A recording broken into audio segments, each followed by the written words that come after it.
Asanteni sana. Kina mama hai. Kina mama hoye. Bwana Yesu asifiwe. Assalamu alaikum. Tafadhali mnaweza keti. Thank you very much. Kwanza wacha nichukue nafasi hii niwakaribishe kina mama wa maendeleo ya wanawake. Karibuni sana.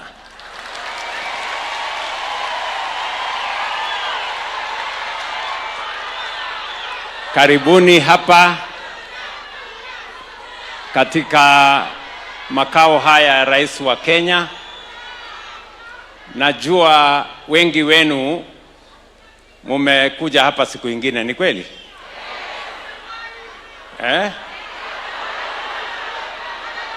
Kuna wenye wanakuja hapa mara ya kwanza? Hebu nione wala wanakuja hapa mara ya kwanza. Haya, karibuni sana. Karibuni sana. Unajua kuna mtu mmoja alikuja akalalamika kwangu. Kaniambia State House ni mahali ya mabalozi, marais na wale wengine, lakini sasa siku hizi tukifika State House tunakuta tu watu raia wako huko wana sijui.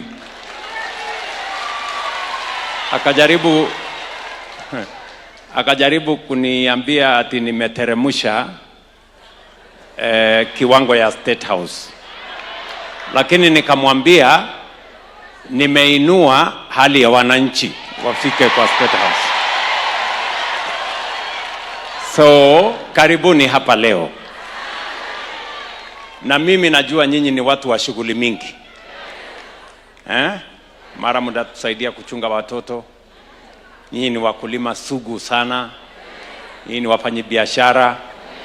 Kwa hivyo kupata nafasi sio rahisi, lakini mimi nawaomba mkipata nafasi nyingine kidogo munitembelee tena.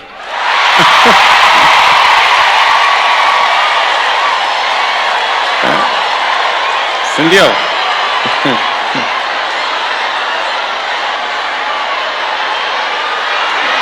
Asante sana, asante sana. Mimi asanteni. Asanteni sana. Mama mheshimiwa patron wetu, Mama Beth Mugo, the Council of the Wise. Meambiwa ya kwamba kuna watu Council of the Wise wako hapa. Chairperson wetu wa maendeleo Mama Rehab Muhio, na kina mama wote. Mimi nimefurahi sana kwamba nimepata hii nafasi ya kukutana pamoja na nyinyi.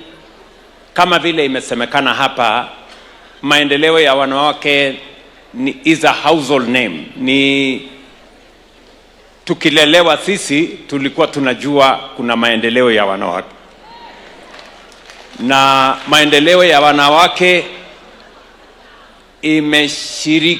imeshiriki katika maendeleo ya taifa letu la Kenya, sio wanawake peke yake.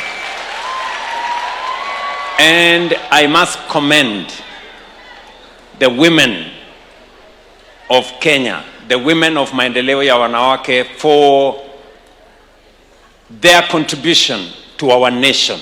We have in our midst great women, trailblazers, who have made our country what it is today. And I want to say to all the women and to the women who have made this huge contribution to our nation, we owe you, we are grateful. You have made our country better. Na mimi nasema asante sana.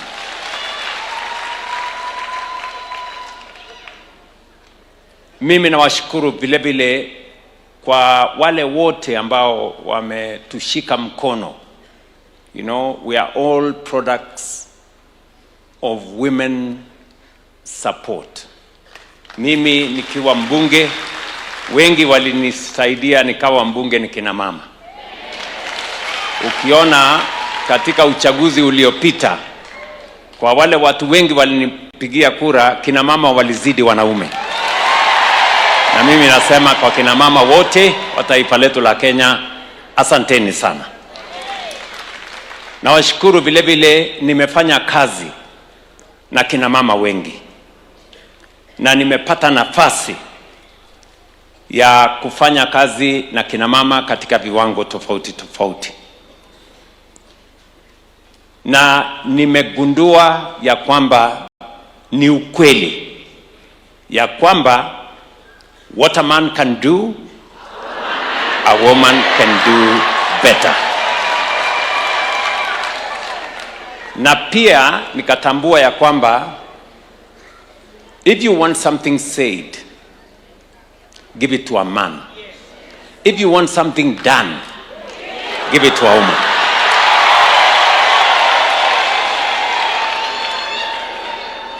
Si ni kweli?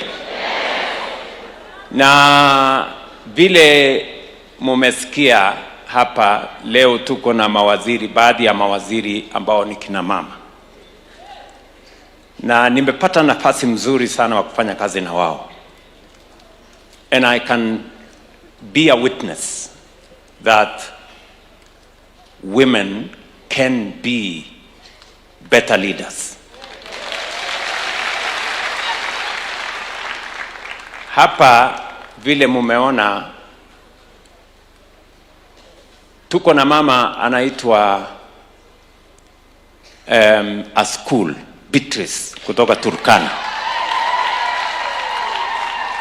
Wakati nilipata nafasi ya kumchagua mmoja waziri kutoka Turkana, na tukashauriana na former prime minister, tukasema let us have the first woman Turkana girl to be a cabinet minister of the Republic of Kenya. And I can say, mimi nimekuwa mwenyekiti wa East African Community,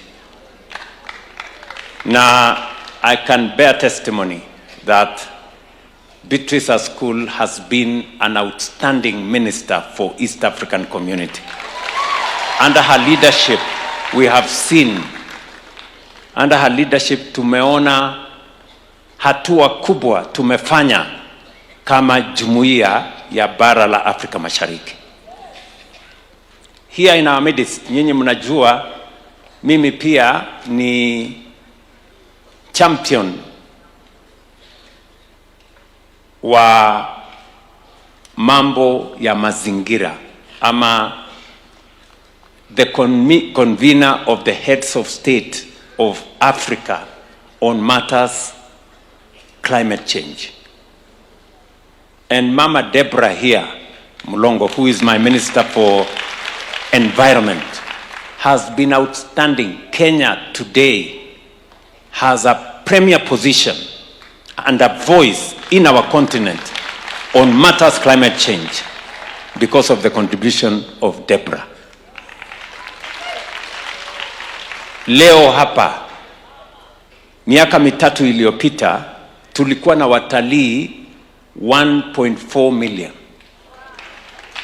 Lakini ndani ya miaka mitatu, huyu Mama Rebecca Miano, kufikia mwaka huu tulikuwa tumefikisha watalii 2.5 million.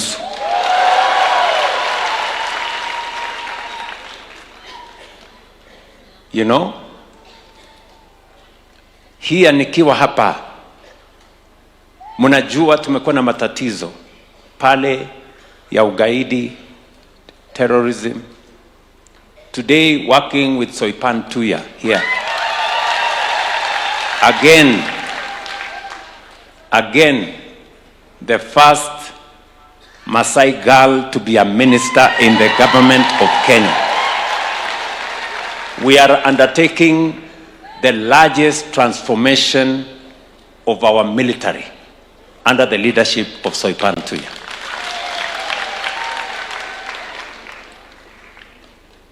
here in our midst, nyinyi mnajua one of the largest programs, ile kazi kubwa serikali ya Kenya inafanya ni mambo ya affordable housing, kujenga masoko, kujenga hostels, na hiyo program yote kubwa.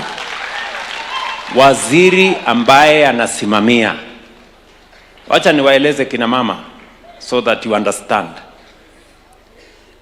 Ile budget kubwa zaidi tumefanya kwa miaka mitatu kama serikali ya Kenya, ile kandarasi nyingi ambazo tumepatiana, kandarasi yenye thamani ya shilingi bilioni 650 inasimamiwa na huyu mama anaitwa Alice Wahome. If anybody had doubt as to the capacity of women to lead, there is evidence and testimony in the women we have in the cabinet of Kenya. Kwa hivyo nataka nyinyi wa mama mujiamini na mjue you can provide leadership in Kenya. Tunaelewana?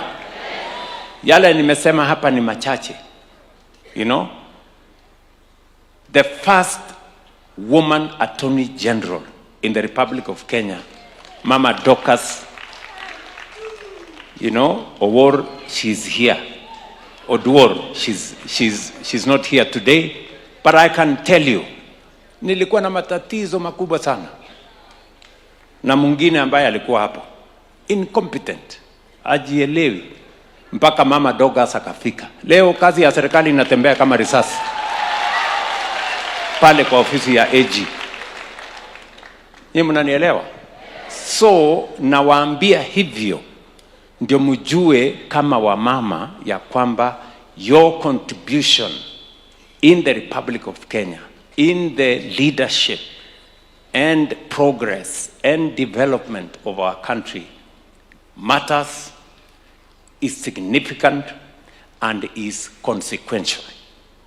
Kwa hivyo mimi na waenzi, mimi nakubaliana na viongozi wenu ya kwamba we must mainstream the participation, the place of women and the place of maendeleo ya wanawake as we go forward. Mimi vile vile, kwa sababu nimefurahi kuwapokea hapa leo, na wakati nilipata habari ya kwamba mlikuwa na AGM, na katika hiyo AGM mkasema ya kwamba mnataka kupata nafasi pamoja na mimi, nikasema ni vizuri tuonane. Si ndio? Na nimefurahi ya kwamba kuna wamama kutoka kila sehemu ya Kenya. Si ndio? Wamama wa kutoka Nyanza wako hapa. Si ndio? Amoso ujo durua. Jadurua umor. Jadurua untie. Tuko na wamama kutoka Western. Wamama wa Western muko? Wamama wa Western muko? Mirembe. Muri Moyo. Muri Baramu.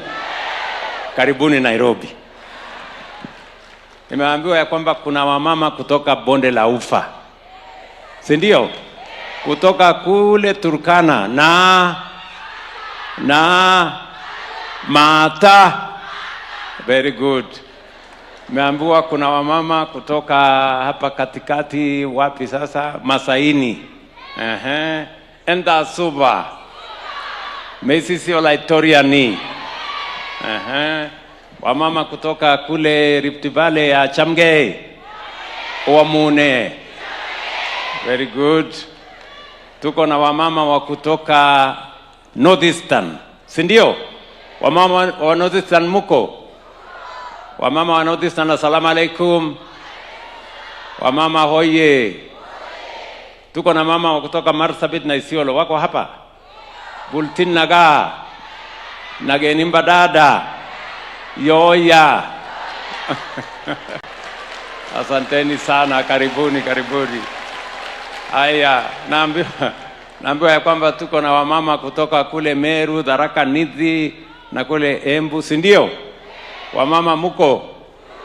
Mogeni Kaire. Mmekaribia Nairobi? Karibuni sana. Tuko na wamama kutoka katikati ya Kenya hapa Mlimani. Wamama muko? Moriega. Mwathani agocwo. Ngai no mwega. Na hende ciothe.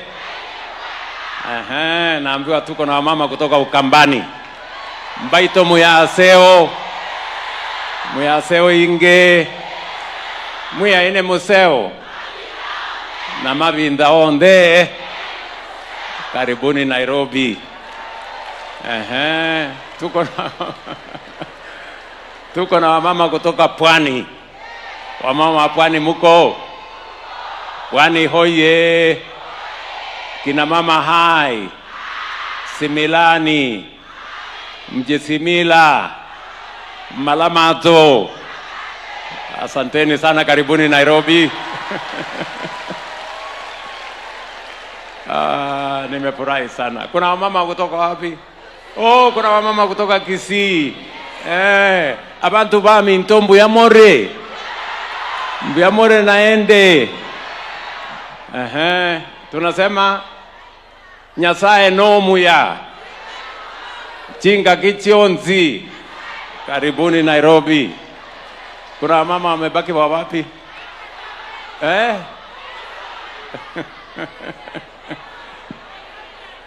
Nairobi. Kanairo hamjambo. Watu wa Kanairo ni watu wa Kiingereza mingi.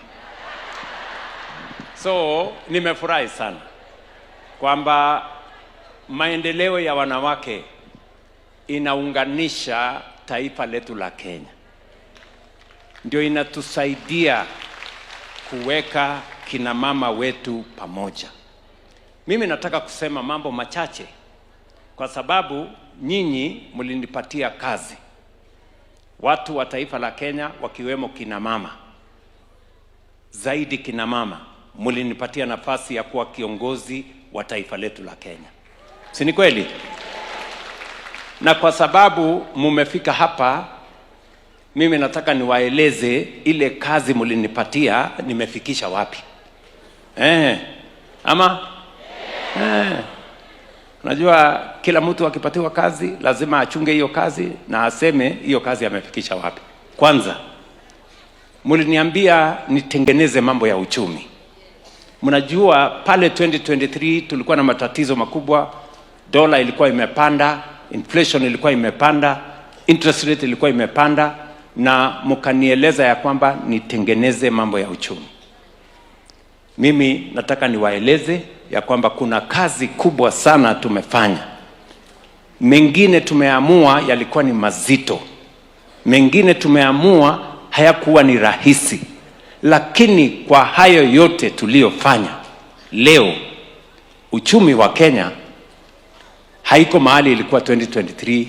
Uchumi wa Kenya leo iko imara, iko dhabiti, and without fear of any contradiction, I stand before you to tell you our economy is now stable. Inflation ilikuwa 9.6%, sasa iko 4.4%. Dola ilikuwa imefika 167, sasa tumeteremsha chini imekuja 129. Mnanielewa? Interest rates zinakuja chini. Na uchumi ya Kenya sasa ni namba 6 kwa ukubwa katika bara letu la Afrika. Nyinyi mnakumbuka 2022 tukifanya uchaguzi, watu wengi walikuwa ndani ya Fuliza. Watu milioni 4 walikuwa wamezama ndani ya Fuliza, walikuwa wameweka blacklisting. Mimi nikawaeleza tutanyorosha uchumi, tutabadilisha maneno ya tutatengeneza a different way ya kuhakikisha ya kwamba watu wengi ambao wanakopa pesa kidogo wasiumizwe. Wale wote walikuwa ndani ya Fuliza tuliwatoa wote. Ni mnanielewa? Tukaanzisha Hustler Fund. Tukasema kila mtu ukitaka kukopa pesa kidogo, enda hapo kwa Hustler Fund. Sio lazima ujue mtu yeyote. Unachukua pesa kidogo, 500, 1000, 5000, 10,000, unafanya biashara, unarudisha, unasonga mbele. Hapa kwa hii mkutano hakuna mtu hana account ya Hustler Fund. Na ndio ukweli. Si kila mtu wako na account ya Hustler Fund hapa? Tukisema ukweli. Sijasema kama umelipa ama hujalipa, nimesema tu kama hebu nione watu wako na account ya Hustler Fund hapa. Sasa unaona niliwaambia. Tutawapanga pole pole. Si namna hiyo? So leo kuna watu wengi. Kila siku watu wanachukua milioni 50 kutoka Hustler Fund every day. Na wanalipa, wanasonga, wanaenda mbele. Jambo la tatu. Mimi niliwaeleza ya kwamba nchi haiwezi kusonga mbele kama hatuna akiba. Ndio Waswahili wakasema akiba ifanye nini? Akiba haiozi. Na ndio nikawaeleza kama taifa we must have and enhance the culture of saving. Na kina mama wanaelewa sana mambo ya saving. Si ndio? Wanaelewa sana mambo ya akiba. Lakini lazima tuwe na hazina ya akiba ya taifa. Akiba yetu ya hazina ya taifa inaitwa National Social Security Fund. Tulikuwa tunaweka akiba yetu pesa kidogo sana. Mimi na Mheshimiwa Rais aliyenitangulia Uhuru Kenyatta tukakuja tukabadilisha, lakini tukasumbuliwa hapo kidogo kotini nini kelele, lakini mwisho sasa tumeweka hazina hiyo mahali pazuri kwa miaka mitatu. Wacha niwaeleze kina mama, in 3 years, because we have changed the contribution structure ya our social security, in 3 years ile pesa tuliweka katika hiyo hazina kwa miaka 60 mpaka 2023 ilikuwa 312 billion. Lakini kwa miaka mitatu tumeongeza from 312 billion, leo ni 670 billion. In 3 years, kwa miaka mitatu, we have doubled what we saved in 60 years. Kwa mapenzi ya Mungu, kufika mwaka ujao tutakuwa tumefikisha pale kwa NSSF trilioni 1. Ninyi kina mama mnajua kuhesabu trillion.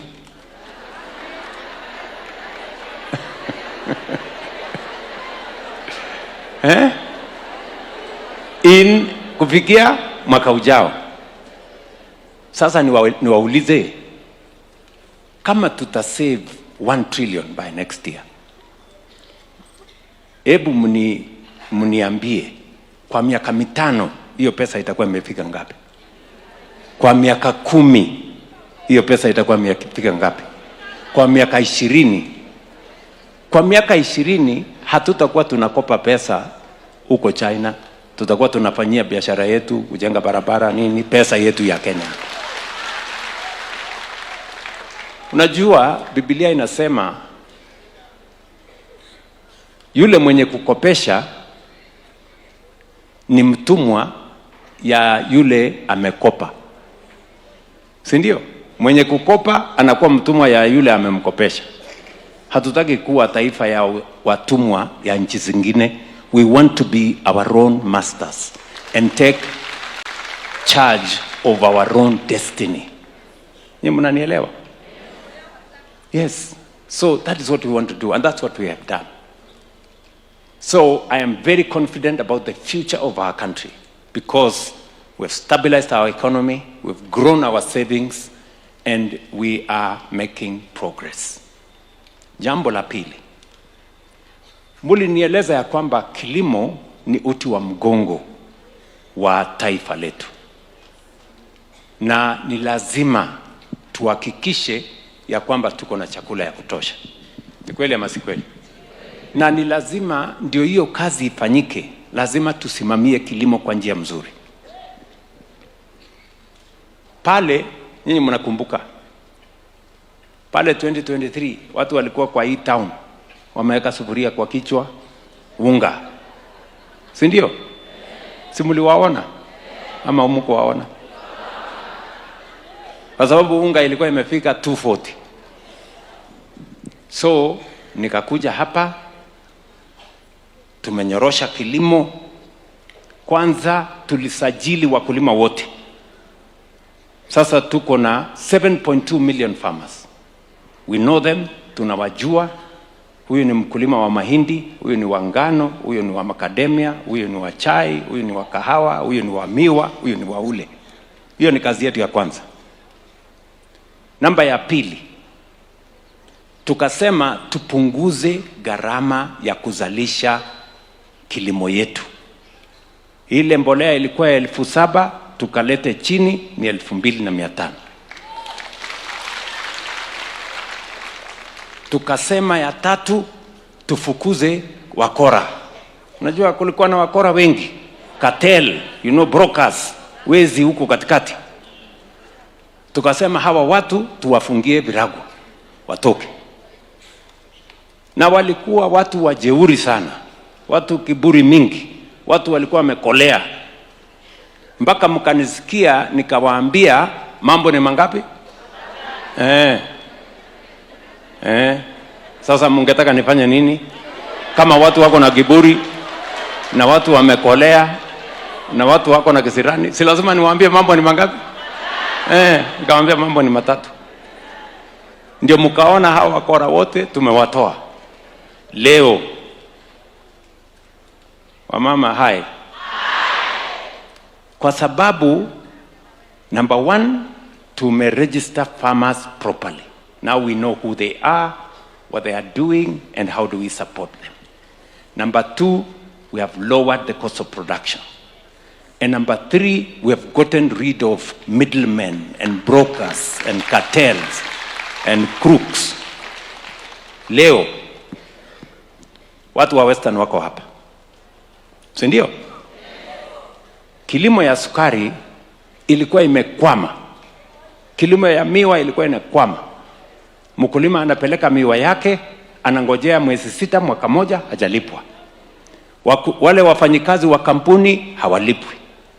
Mimi nilikuwa natumia pesa ya serikali kwenda kuwalipa. Lakini leo tumebadilisha usimamizi, tumetoa brokers, tumetoa cartels. Leo mkulima wa miwa analipwa every 7 days. Not 6 months, not 1 year, every 7 days. Wafanyikazi wa hizo kampuni zote wanalipwa mshahara kama wafanyikazi wengine katika kampuni zingine. Nyinyi mnanielewa? Na kwa mapenzi ya Mungu tumepunguza sasa ile sukari tunaagiza kutoka nje.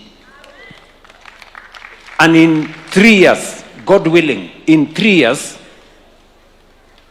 Kenya will be a net exporter of sugar. Yes. Wakulima wa kahawa wako hapa. Ni kweli ama si kweli? Kahawa ilikuwa inauzwa shilingi 50, shilingi 70 kwa kilo moja. Mtu mmoja alikuwa ni broker, yeye ni farmer, yeye ni mila, na yeye ndiye ananunua kahawa pale Coffee Exchange. Mtu mmoja anakoroga wale watu wengine wanakuwa watumishi wake. Ni mnanielewa?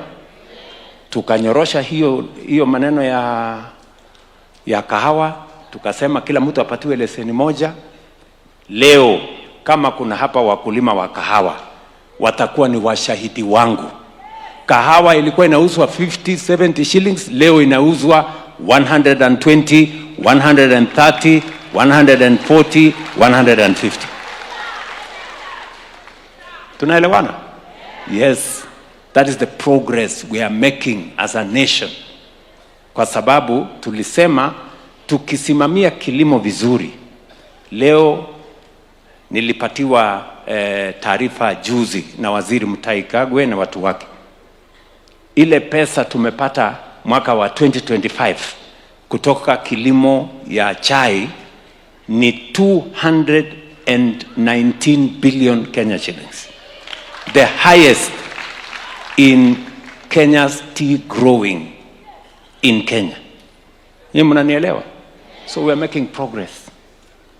Kilimo tumeiweka vizuri, na sasa hatua tumepiga sasa ni kutafuta soko mpya.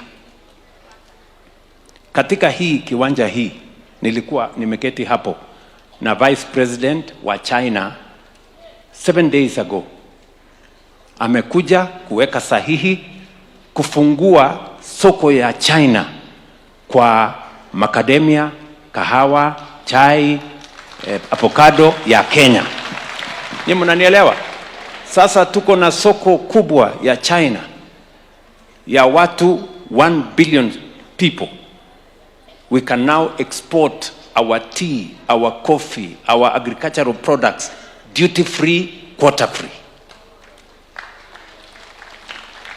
Siku karibu 13 iliyopita nilikuwa naongea na Secretary of State wa Marekani.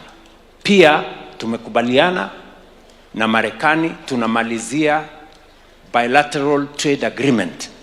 Ndio pia tuhakikisha kwamba soko ya Marekani is available for our products from Kenya. That is what the next horizon tunafungua. Kina mama mnanielewa? Yes. So mimi sina wasiwasi ya kwamba vile tunaenda kilimo yetu itaweka pesa kwa mfuko ya wakulima. Wakulima wa chai, wakulima wa kahawa, wale wa sukari, wale wa mahindi na wale wengine wote. Tunaelewana? Jambo la tatu mliniambia nifanye ni kuhakikisha ya kwamba masomo ya watoto wetu iko sawa sawa. Nyinyi mnakumbuka wakati tulikuwa tunafanya uchaguzi tulikuwa na shida 3 ya mambo ya elimu. Wazazi walikuwa wanalalamika CBC inawafanyisha mtihani kila jioni. Mtoto anasema nimeambiwa tengeneza gari, nunua box, fanya hii, fanya ile. Ama si ndio? Mkasema hii CBC inyoroshwe. Mimi nimekuja hapa, nimeanzisha jopo, nikalete professionals, tukapanga. Sasa hiyo CBC ilikuwa inasumbua wazazi na kusumbua walimu na kusumbua watoto, tumenyorosha, sasa iko sawa sawa. Shida ya pili ilikuweko kwa masomo, ilikuwa ni walimu chache. We had very few teachers. Tulikuwa actually na shortage ya wakulima 1116. Nini tumefanya? Kwa miaka mitatu tumeajiri walimu 1100. The highest employment of teachers in Kenya's history. Kama kuna viongozi wa walimu katika hii mkutano, they will bear me witness. We have hired the highest number of teachers in Kenya's history. Hii Januari peke yake tumeajiri walimu 24,000. Na kabla ya mwisho wa mwaka huu, kwa mapenzi ya Mungu, we will hire another 20,000 teachers. Kuhakikisha ya kwamba hakuna mtoto hata mmoja wa Kenya anakosa nafasi ya kusoma kwa sababu hakuna walimu shuleni. Tunaelewana? Pia jambo la tatu tumefanya kwa mambo ya elimu ni kuhakikisha kwamba there are enough learning spaces. Yani kuna madarasa ya kutosha ya watoto wetu. Kwa miaka mitatu tumejenga madarasa 23,000 mpya. Kuhakikisha kwamba kila mtoto anapata nafasi ya mahali pa kusoma shuleni.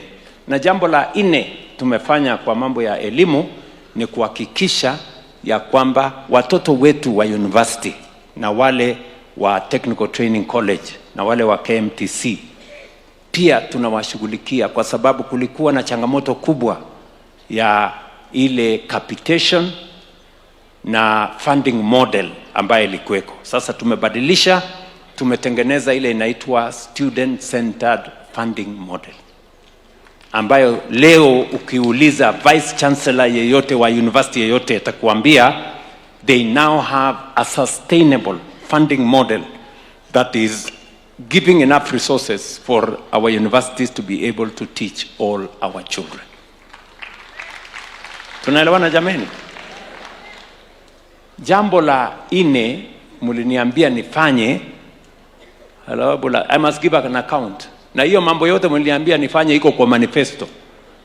Na mkienda kuangalia kwa manifesto, mimi na implement page by page, paragraph by paragraph, mpaka ile full stop ya mwisho. Nihakikishe ya kwamba ahadi nilikubaliana na Wakenya nimetimiza. Tunaelewana jameni?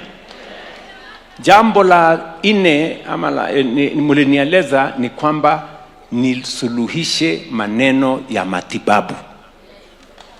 Watu wengi kwa muda mrefu ilikuwa uuze shamba yako ama ng'ombe ama mali ndio uende ulipe gharama ya hospitali. Si ndio? Ile NHIF ilikuweko, ilikuwa ni ya watu wenye wako na kazi, watu wako na uwezo na watu wako na pesa. Tukasema sio wale wenye kazi na uwezo na pesa peke yao wanakuwa wagonjwa, hata mwananchi wa kawaida anakuwa mgonjwa. Na lazima tuwe na mfumo ya kuhakikisha ya kwamba kila Mkenya anashughulikiwa. Nikawaambia tutabadilisha NHIF, tutakuwa na mpango ambayo itashughulika na kila mtu. Leo kwa mpango wa SHA, Wakenya milioni 30 wamejisajili ndani ya SHA. Kwa mwaka mmoja tangu tuanzishe SHA, tumelipa gharama ya bilioni 121 kwa mahospitali Kenya. The highest ever paid amount to hospitals in the Republic of Kenya. Nyinyi mnanielewa?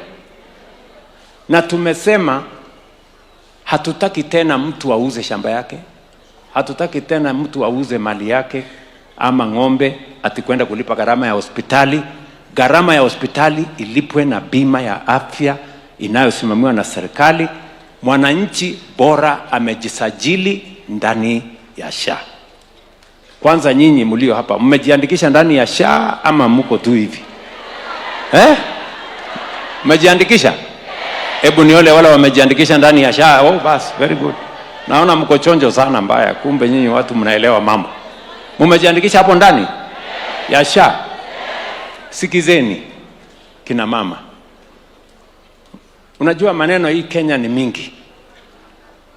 Leo I can say with confidence, ukienda kwa kijiji fulani utakuta mtu amesema nimelipiwa 20,000 na SHA, nimelipiwa 50,000 na SHA, familia fulani wamelipiwa 200,000, mtu fulani amelipiwa shilingi 1,000,000. Ni kweli ama si kweli? Mlikuwa mnasikia maneno kama haya zamani? Yes. Sio kama tunaelewana. Lakini mnajua hapakosi watu ambao bado wanaendesha propaganda. Porojo, unajua SHA haifanyi. Kwa sababu huyo mwenye anasema SHA haifanyi kwanza hajajiandikisha. Huyo mwingine hajakuwa mgonjwa, ndio ajue kama inafanya ama haifanyi. Nyinyi mnanielewa? Mwingine ni mwanasiasa ambaye hana haja na SHA, anafuata siasa. Ndio unasikia wengine hata mwingine nasikia mwingine juzi ati ako na habari kwamba SHA ita collapse in 6 months. Kwa sababu mimi ni rais, nikajaribu kuchunguza hii habari alitoa wapi. Nikagundua kumbe alienda akaongea na waganga na wachawi ndio wakamwambia hiyo. Kwa sababu mimi nataka niwaeleze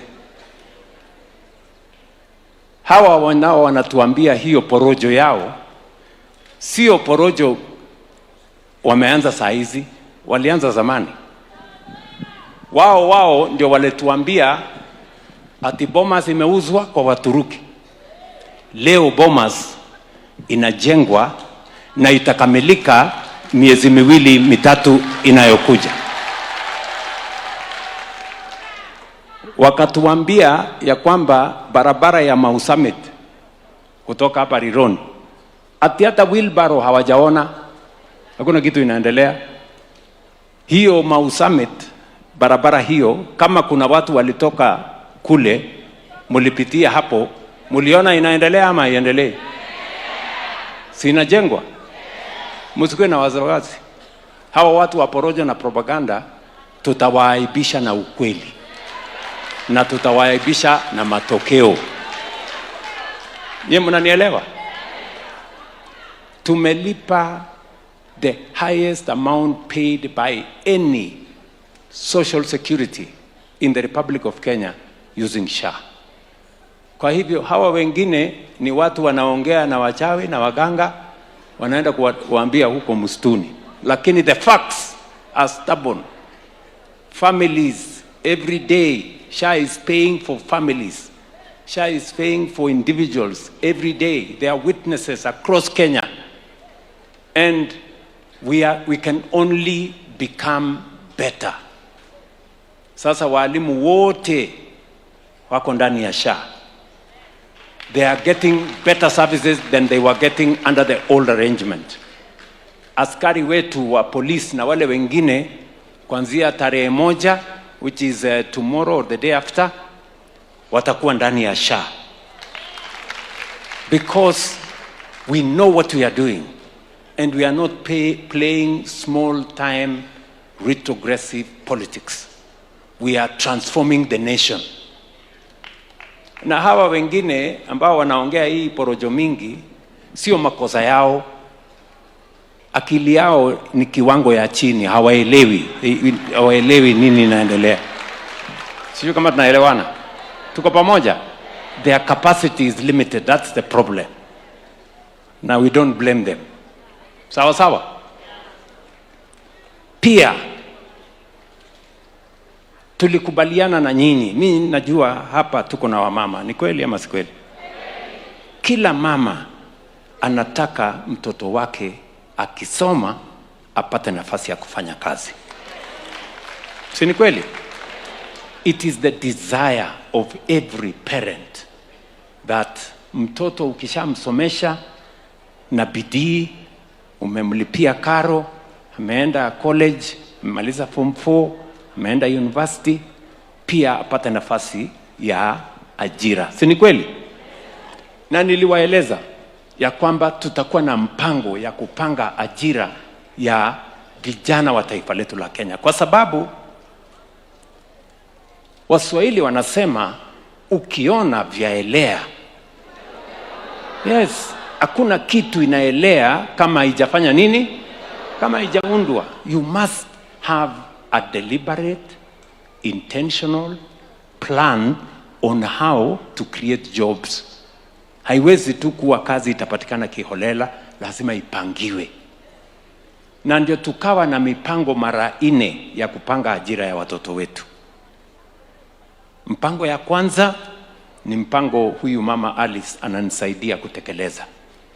Mpango ya affordable housing, mpango ya kujenga masoko, mpango ya kujenga hostels, and the whole environment around public infrastructure. Leo nikiongea na nyinyi hapa, tumekuwa many places.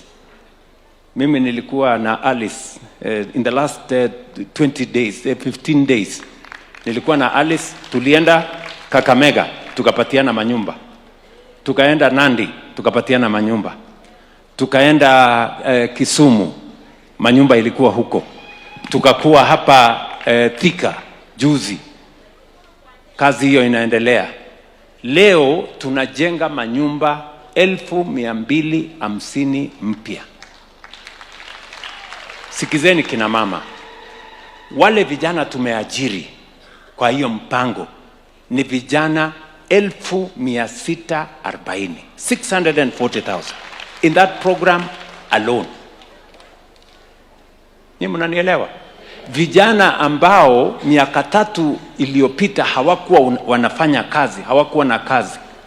Na hawa ni vijana architects, engineers, carpenters, masons, electricians, plumbers na wengine wengi kule mahali pote, you know. Na hiyo kazi inatupatia nafasi ya ajira. Mpango ya pili ambayo tumefanya ni kufanya kazi inaitwa digital jobs. Kuna kazi nyingi ambayo inapatikana duniani kote. Watu wanataka vijana wa Kenya kufanya kazi. Vijana wanafanya kazi from Kenya, lakini wanafanya kazi kampuni iko nje. Hiyo mpango sasa ya vijana, leo tunaajiri vijana kwa digital apps, kwa Jitume centers, kwa ICT hubs yenye iko kwenye colleges. Zingine tunaajiri kwa BPOs, inaitwa business process outsourcing. Tuko na vijana zaidi ya 300,000, 300,000 young people today are working on the digital jobs platform.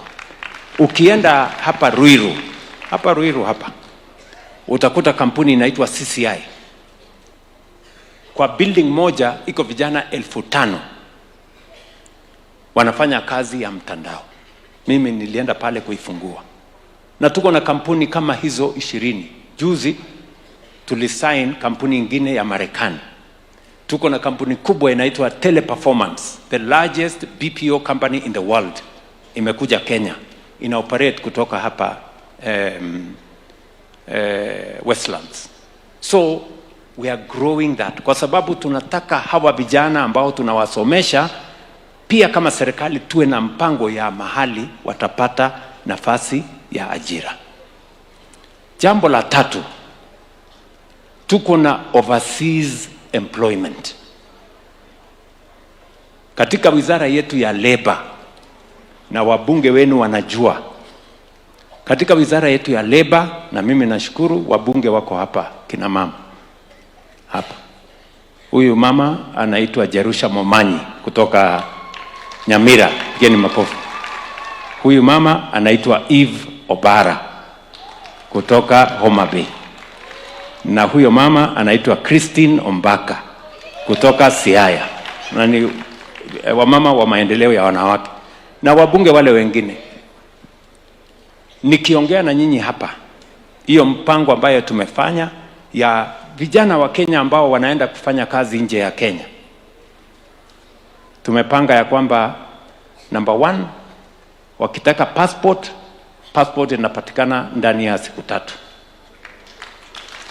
Kama hawana tikiti, tunawalipia tikiti. Sikizeni kina mama, hapa nikisimama na nyinyi, vijana 1540, 540,000 young people in the last 3 years are now working in overseas employment jobs that we have structured. Na ile kasumba ya zamani, vijana wetu wanaenda huko, wanaenda kufanyishwa kazi ambayo sivyo. Sasa tumekubaliana tunaandika bilateral labor agreement with every country Kenyans are working.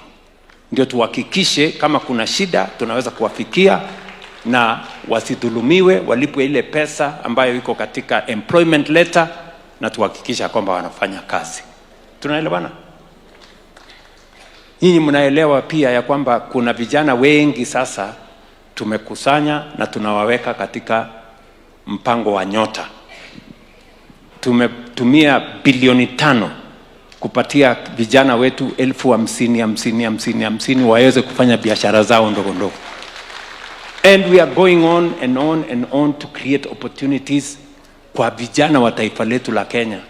Nikizungumza na nyinyi leo, 1.8 million, 640,000 kutoka affordable housing, 540,000 from overseas employment, 300,000 from digital jobs. A total of 1.8 million young people are working in Kenya in 2026 who were not working in 2022. Na bado tunasongesha mbele. We are creating new opportunities, we are creating new avenues. Na ni vizuri niwaeleze kwa sababu mimi ni mfanyikazi ya taifa letu la Kenya.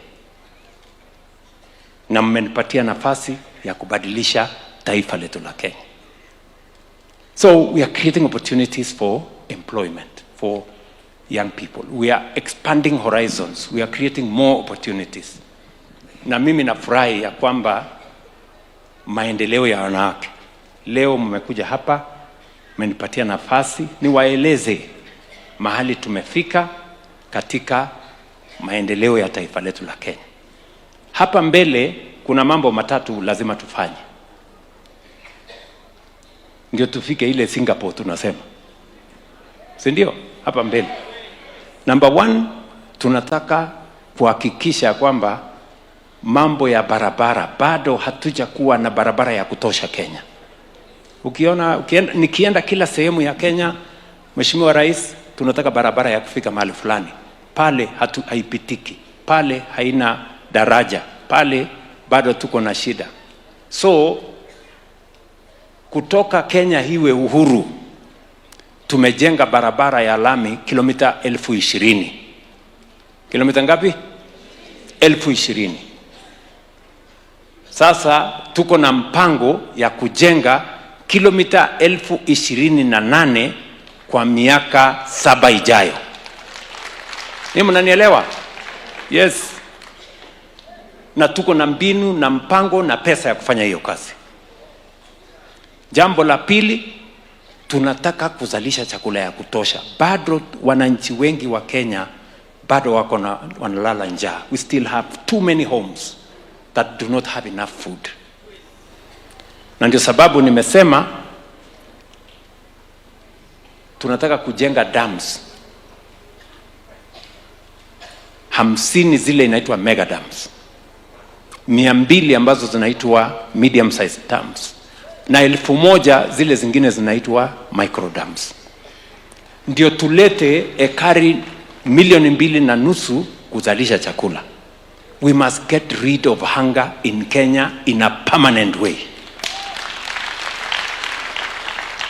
Unajua, there is nothing, hakuna kitu mbaya zaidi kuliko njaa. Ni mnanielewa? Yes, tumefanya bidii. Bei ya unga imetoka 250, sasa iko po 140 hapo. Lakini bado kuna watu hawapati chakula ya kutosha. And that is why the next thing we must do is we must do water harvesting, water storage, irrigation, ndio tuzalishe chakula ya kutosha na pia tupate bidhaa ya kuuza nje ya Kenya, ndio tuweze kupata pesa. Alafu jambo la tatu ni kuhakikisha kwamba kuna stima ya kutosha. Bado manyumba nyingi iko giza. Hatuna stima ya kutosha. Sikizeni, hatuna stima ya kutosha. Ndio tumesema tunataka kuzalisha umeme 10,000 megawatts, new megawatts in the next 7 years. Ndio tufikishe stima kila sehemu. Na vile vile tuwe na stima ya kutosha ya kuendesha viwanda nyingi. Ndio tupate nafasi ya kuzalisha ajira na kuzalisha mali, ndio tuweze kuondoa umaskini. Tunaelewana jameni? So hiyo ndio kazi mimi nataka tufanye. Ile ingine tumefanya imefika mahali hapa, lakini we want to take it forward. Ndio hata unaona wale tunashindana na wao na waeleza, nyinyi semeni mpango yenu. Hii ndio mpango yangu. Hii ndio mpango yetu. Tafuteni sera, tafuteni agenda, tafuteni maono, tafuteni mpango, ndio tuweze kushindana. Lakini wengi wao ni matusi, propaganda, ukabila na chuki na mambo mingi ambayo haina maana. Lakini ni sawa. Nimewaambia hapa mbele, kina mama, si nyinyi ndio watu wa kupanga mambo? Si nyinyi ndio mnachagua MCA? Si nyinyi ndio mnachagua mbunge na women rep na governor na senator na rais anachaguliwa na nani? Si ni nyinyi? Niwaulize, wakati mnaenda kuchagua kiongozi, mnamchagua kiongozi kwa sababu ya sura ama kazi amefanya? Mnamchagua kwa sababu ni mtu wa kabila lenu ama kazi amefanya? Mnachagua kwa sababu ni mtu anajua kutusiana ama kwa kazi amefanya? Si kila mtu anachaguliwa kwa ile kazi amefanya? Ndio unaona hao watu wengine nashinda nao na wauliza saa zingine, toeni track record yenu. Yes, kila kiongozi yakuja na track record yake. Kama wewe umekuwa kiongozi miaka 20, toa track record ya miaka 20. Kama umekuwa kiongozi miaka 10, toa track record ya miaka 10. Kama umekuwa kiongozi miaka 40, toa track record ya miaka 40. Lakini wengi wao wanasema, hata nilisikia mwingine jana na juzi, nasema, unajua, akaulizwa, sasa wewe wa miaka nyingi hii, sema mambo yako. Akasema, unajua hii miaka 40 nimekuwa around, lakini ile kitu ya muhimu ni kwamba mimi bado niko tu hapa. Sasa my friend, our competitors need to be a bit more serious. Ama namna gani? You know, after almost half a century of being a leader, the only thing you can say is that you are still around. You have no record of what you have done in 50 years. Sijui kama tunaelewana. So, si kila mtu atakuja na track record jameni? Ama namna gani? Yes, kila mtu akuja na track record yake. Hawa na wananchi wako na akili, watajua ni nani ako na mpango, nani ako na sera, nani ako na maono, nani ako na agenda, na nyinyi ndio mtaamua. Ama namna gani kina mama? Iko haja ya kusumbuana? Iko haja ya matusi? Iko haja ya kuitana majina? Si hakuna haja. Kila mtu afanye nini? Afanye kazi, alafu kazi yako ndio itapeleka kwa wananchi. Ama namna gani? Mwisho, katika hiyo kazi yote tunafanya, mimi nawaomba ndugu zetu wa Kenya, nawaomba tusikubali kugawanywa kwa misingi ya kabila, dini ama sehemu watu wanatoka. Tushirikiane, tuwe pamoja. Na kina mama, nyinyi ndio kiungo ya kuunganisha taifa letu la Kenya. Yeah, it's the women of Kenya that is the fabric that is going to bind the people of Kenya together. Si tunaelewana? Na mtu asiendeshe maneno madogo madogo. Sikizeni. Hapa Nairobi, najua wakati nilisema bottom up walikuwa wanafikiri ni slogan ya siasa. No. Ilikuwa ni kubadilisha. Leo tunajenga soko 500, huyu mama Alice, soko 500 katika taifa letu la Kenya. Why?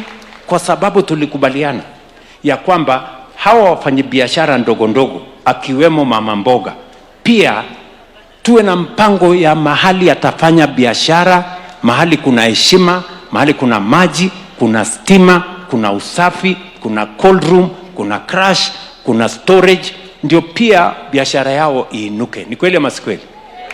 So we are building markets across Kenya. Na wengi wa wafanyabiashara katika hiyo masoko ni kina mama. Ni kweli ama si kweli?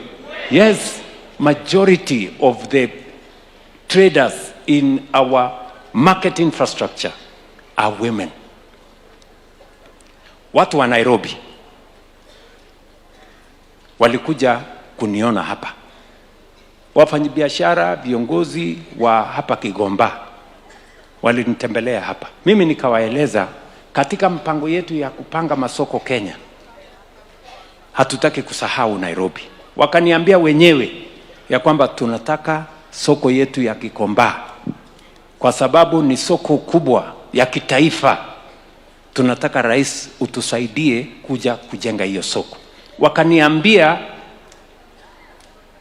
history ya Gikomba ni history ya mahali ya matope, sewage inapitia hapo, inachomeka kila siku na matatizo yake.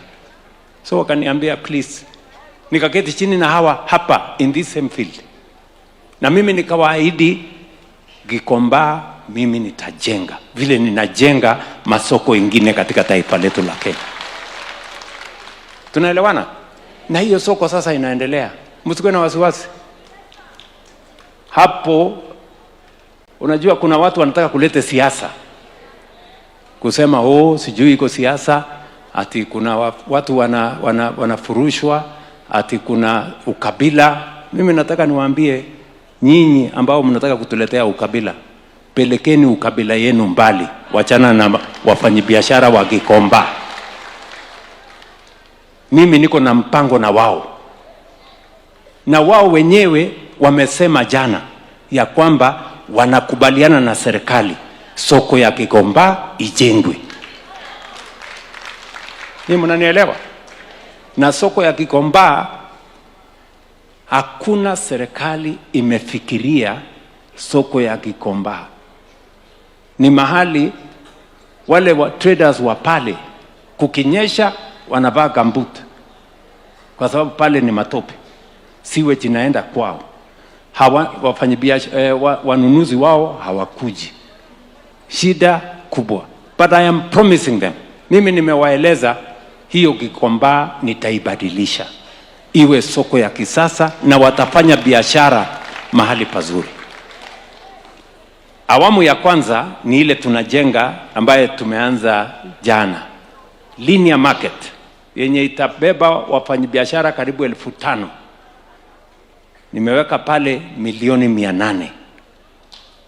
Nimeweka tena bilioni 3 ingine. Alafu nitawajengea sasa soko ya shilingi bilioni 5 hapo hapo Gikomba. We are going to transform Gikomba into a national trading hub ya wafanyabiashara. Hakutakuwa na sewage, hakutakuwa na matope. Tutajenga soko ya ghorofa 7 pale, kae chonjo. Kwani nyinyi mnafikiri Singapore imekaa namna gani? Mnafikiri iko sewage na matope? Ni mnanielewa? And the traders themselves, they have an agreement with me. Forget about petty politicians looking for cheap publicity. The traders themselves, chairman mwenyewe wa Gikomba jana alizungumza, akasema sisi tulikubaliana na serikali tujenge Gikomba. Wacha kutuingiza kwa mambo ya ukabila, wacha kutuingiza kwa mambo ya siasa, tunataka soko yetu ijengwe. For the first time, there is a government that is thinking about ordinary citizens. There is a government that is thinking about Gikomba in a way of investing money. Pale tunaweka, na huyu Alice yuko hapa, and I have given him clear instructions. Tumechora vizuri, iko soko chonjo pale. Tutajenga soko hapa, watu watashangaa. Yes, we are very serious people bana. Sisi hapana watu rejareja ya kuongea siasa ndogo ndogo ya fitina na ujinga. We don't have that time. Sisi tunaelewana? Tunaelewana? Niko nasikia mmoja jana anasema unajua rais anapiga wafanyabiashara vita, sijui nini wa kabila fulani. Wewe mtu ya ukabila, peleka ukabila yako mbali. Mimi niko na mpango na wafanyabiashara wa Gikomba, na tunawafanyia vile tulikubaliana na wao. Nyinyi mnanielewa? And I am very clear. Mimi huyu Alice waziri, PS wangu bwana Mwaura, tumekubaliana what we are going to do, and we are going to change this country. Sikizeni kina mama, rais wa kwanza wa taifa letu la Kenya, Mzee Jomo Kenyatta, ndiye aliweka msingi wa taifa letu la Kenya, tukawa nchi huru. Rais wetu wa pili akakuja akajenga kwenye msingi huo, tukapanua mambo ya elimu, tukaongeza maendeleo. Rais wetu wa tatu, Mwai Kibaki, akakuja akajenga kwa hiyo msingi, akatusaidia kusukuma mambo ya muundo msingi, barabara, na kazi ikaendelea. Rais wetu wa nne, Uhuru Kenyatta, akakuja akajenga kwa hiyo msingi, akasukuma maendeleo, tukajenga barabara, tukazidisha kilimo, akasema tuwe na, Mwai Kibaki alisema tuwe na free primary, Uhuru akakuja akasema 100% transition, mimi nikakuja nikasema 100% transition na free primary haiwezi kuendelea kama hakuna elimu, kama hakuna walimu na kama hakuna madarasa. Nikakuja nikajenga madarasa, nikaongeza walimu, si ndio?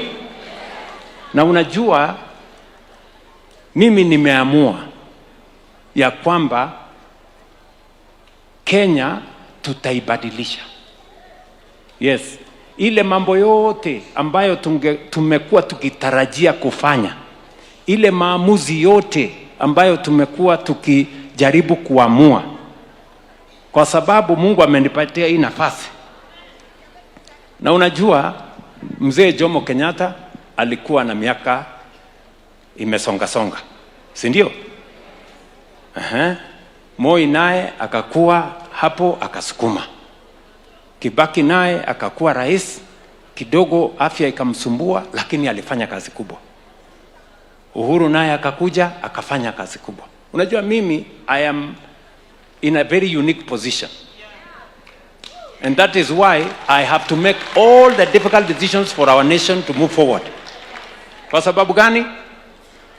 Unajua wale walinitangulia hawakuwa na umri mdogo kama yangu, si ndio? Mimi niko na umri, si ndio? Number 2, mimi nimesoma vizuri. Si mimi ndio rais wa kwanza kuwa na PhD? Nimesoma vizuri. Na number 3, vile vile mimi nimekuwa na experience ya siasa. Nimekuwa mjumbe 3 terms. Nimekuwa naibu wa rais miaka 10. Kuna mtu ninangojea experience gani tena? Si ndio? So niko na experience ya kutosha, niko na umri, niko na masomo. That is why I am the person to make the most difficult decisions for our nation and to move our nation to the next level. Nyinyi mnanielewa? Yes. Unfortunately for me, I don't have an excuse, neither do I have a reason not to make the decisions to change our nation. Na hii nchi yetu itabadilika. Hata nyinyi mmeanza kuona kwa macho yenu. Walikuwa wanasema hakuna kitu inaendelea. Leo barabara zetu zote zilikuwa zimekwama, contractors wamerudi barabarani. Leo affordable housing walikuwa wanasema haiwezi kufanyika. Go to any part of Kenya today, kuanzia Nairobi hii, go to Kiambu, go to Nyeri, go to Murang'a, Nakuru, Eldoret, Busia, Kisumu. Ukisimama Kisumu, nyumba ya ghorofa 24 affordable housing iko katikati. Homa Bay, Kakamega, Northern Kenya, Kitui, nilikuwa wote. Nyinyi mnanielewa? Kenya is changing, my friends. Soko tunajenga kila mahali. Nyinyi mumeona masoko ikijengwa ama mmemjaona? Si ndio? Yes, we are changing our nation. And that is what leadership is supposed to do. Hiyo ndio kazi ya uongozi, kubadilisha nchi. Sio ukabila, sio chuki, sio hiyo. Na mimi nataka niwaeleze ya mwisho. Kina mama hoye. Kina mama hoye. Sikizeni. Hii Kenya 2027, hii Kenya yetu hii, Wakenya wote, it is my prayer, it is my plan, it is my hope that in 2027 nchi ya Kenya itapiga kura kwa amani. In 2027. Na itapiga kura kwa umoja. Itapiga kura kwa umoja. Watu wa Nyanza watapiga kura pamoja na watu wa Western. Na watapiga kura na watu wa Rift Valley pamoja. Na watapiga kura na watu wa Central pamoja. Na watapiga kura na watu wa Northern Kenya pamoja. Na watapiga kura watu wa Eastern pamoja. Na watapiga kura na watu wa Coast pamoja. Sisi wote tutapiga kura pamoja kufukuza ukabila kabisa na kuondoa chuki katika taifa letu.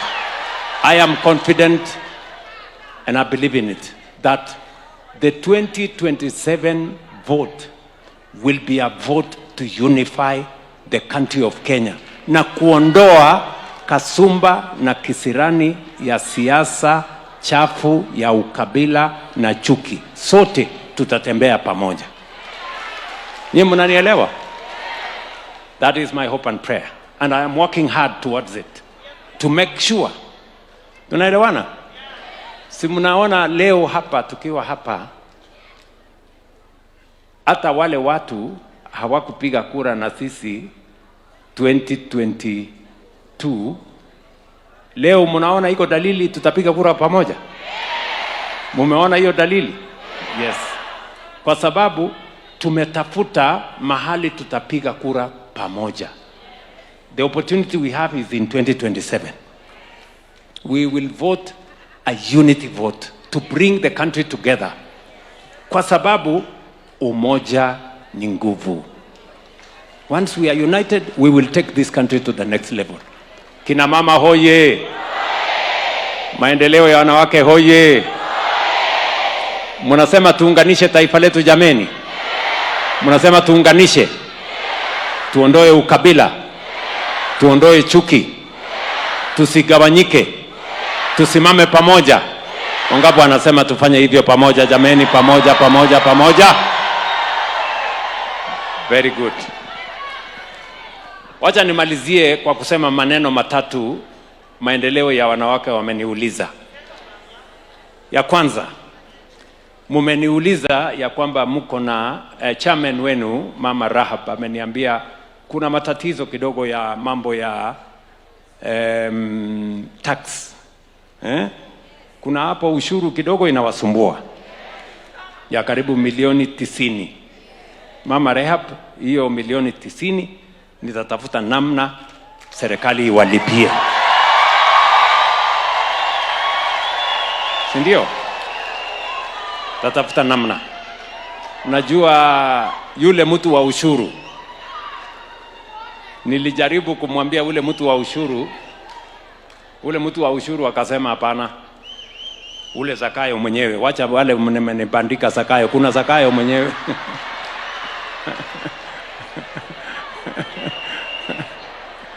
Sindio? Yule Zakayo mwenyewe alikataa. So wacha nitatafuta pesa tuwalipie. Jambo la pili. Kina mama pia wa maendeleo ya wanawake wameniuliza ya kwamba wanataka sako yao tupange vizuri. PS wangu yuko hapa, Bwana Kilemi. Bwana Kilemi, pangana na Mama Rahab, kila county tuhakikishe what we do. Kilemi, tumekubaliana na huyu Kilemi, tutawatengenezea a digital platform. Alafu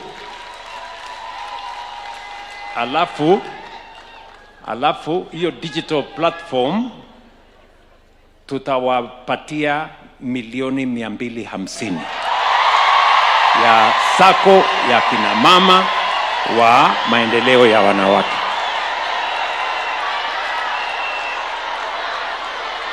Sawa?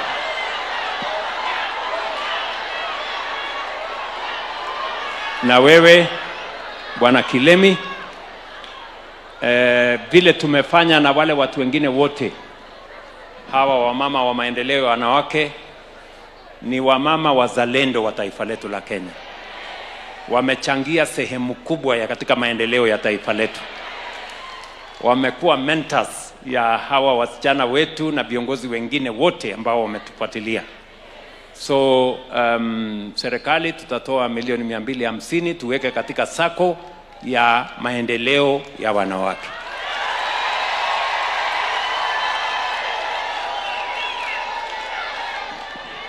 Jambo la tatu.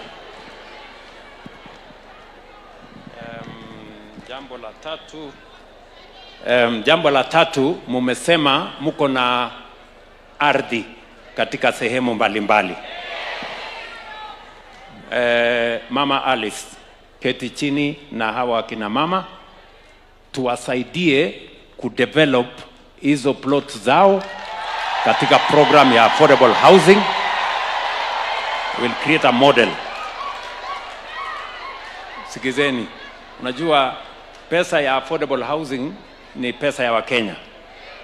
Kuna model ambaye tutaweka pale mahali, tutasaidia nyinyi kudevelop hiyo shamba, lakini tukisaidia nyinyi kudevelop lazima turudishe pesa ya serikali saa ile tumedevelop, alafu tutawaachia muendelee na mali yenu.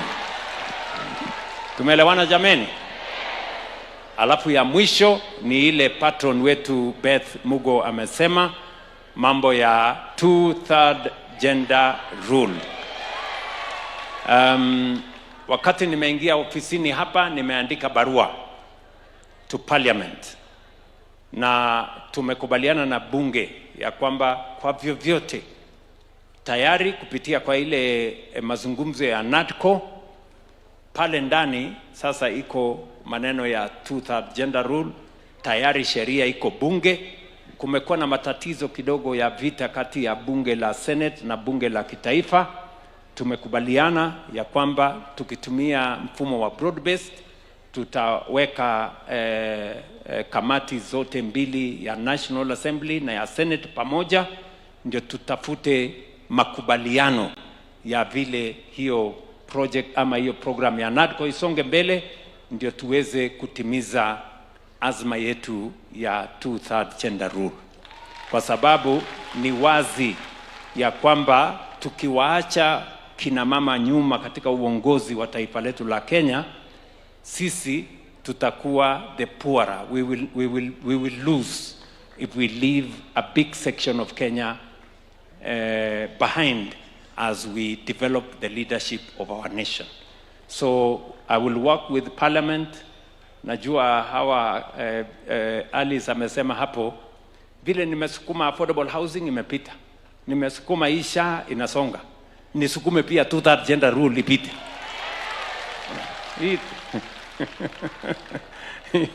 So nitasaidiana na kila mtu. Najua ile bunge naye iko na maneno, lakini nitafanya bidii. Si namna hiyo? Si mtaniombea pia nipate nafasi ya kupanga.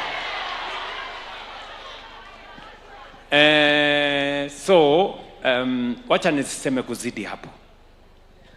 Nimefurahi sana kuwa kati yenu, kuwasikiza na kuwakaribisha hapa katika Ikulu. Na waomba kina mama, na waomba muombee taifa letu la Kenya. Muombee watoto wetu. Tuko na changamoto ya mambo ya madawa ya kulevya, tuko na changamoto, tumeweka mpango kamili.